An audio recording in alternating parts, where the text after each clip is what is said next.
ব্যারিকেডের ওপরে উঠে পড়েছেন মহুয়া মৈত্র, অখিলেশ যাদব।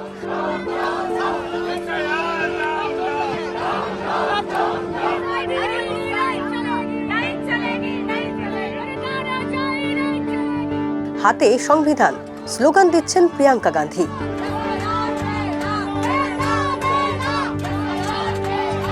অসুস্থ তৃণমূল সাংসদ মিতালি বাগের শুশ্রূষায় রাহুল, রাস্তায় চেয়ার পেতে বসে এনসিপি নেতা শরদ পাওয়ার। বিরোধী জোট ইন্ডিয়ার এর থেকে ভালো বিজ্ঞাপন আর কি হতে পারে? ये कॉन्स्टिट्यूशन की लड़ाई है, कॉन्स्टिट्यूशन को बचाने की लड़ाई है, वन मैन वन वोट की लड़ाई है। इसीलिए हमें साफ प्योर वोटर लिस्ट चाहिए। নির্বাচন কমিশন ঘেরাওয়ের ডাক ইন্ডিয়া জোটের। রাহুল গান্ধীর নেতৃত্বে কমিশনের সদর দফতরের উদ্দেশ্যে প্রায় ৩০০ বিরোধী সাংসদের মিছিল। সামনেই বিহার বিধানসভা নির্বাচন, তার আগে বিশেষ নিবিড় সমীক্ষা বা SIR শুরু করেছে নির্বাচন কমিশন। তারই প্রতিবাদে একজোট বিরোধীরা। ইন্ডিয়া জোটের অংশীদার না হলেও এদিনের বিক্ষোভে যোগ দেয় আম আদমি পার্টি। আজকে বিরোধী দলের জোটের প্রত্যেক সাংসদ ইসিআই সামনে প্রোটেস্ট করতে নেমেছি।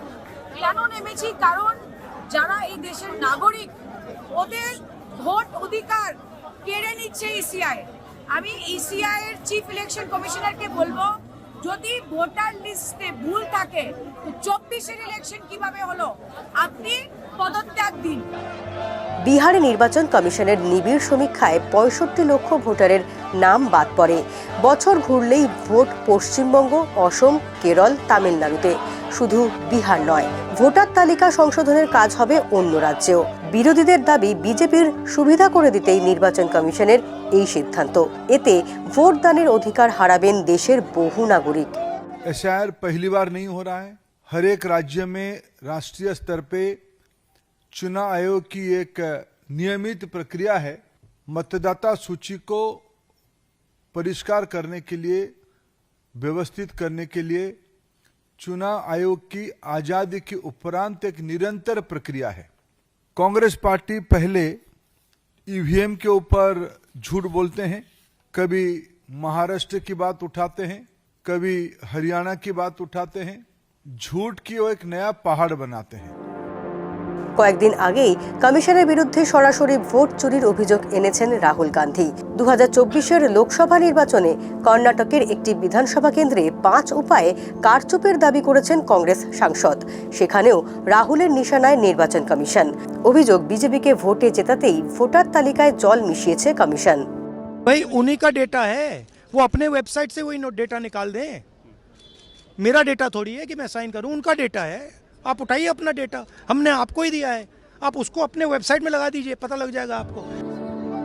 বিজেপি বলছে, ভুয়ো ভোটার সাফ করতেই ভোটার তালিকা সংশোধনের প্রয়োজন। ভোটে জিততে বাংলাদেশে অনুপ্রবেশকারীদের প্রয়োজন কংগ্রেস বা তৃণমূলের। পদ্ম শিবিরের এটাই অভিযোগ। ये चुनाव जो है भारत के वोटर से होगा कि बांग्लादेश के वोटर से होगा?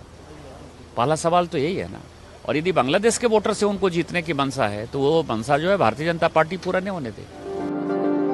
নির্বাচন কমিশনের দফতর ঘেরাও করা হয়নি বিরোধী সাংসদদের, তার আগেই পুলিশ আটক করে তাদের। এদিনের মিছিলের পোস্টারে পোস্টারে ভোট চুরির কথা। আজকে আমাদেরকে বলা হয় প্রথমে যে আপনারা পুলিশের পক্ষ থেকে যে আপনারা চলুন, এই ধর্ণা অবস্থান এখানে শেষ করুন এবং আপনাদেরকে ইসিআই তে নিয়ে যাওয়া হবে। ইসিআই এ তো নিয়ে যাওয়া হয় না, তার পরিবর্তে এখানে থানায় এনে বসিয়ে রাখা হয়। দুটো দোষের পরে আমাদেরকে ছাড়া হয়েছে, যাতে পার্লামেন্ট হাউস আমরা ফাংশন না করতে পারি, যাতে আমরা সেখানে পৌঁছতে পারি।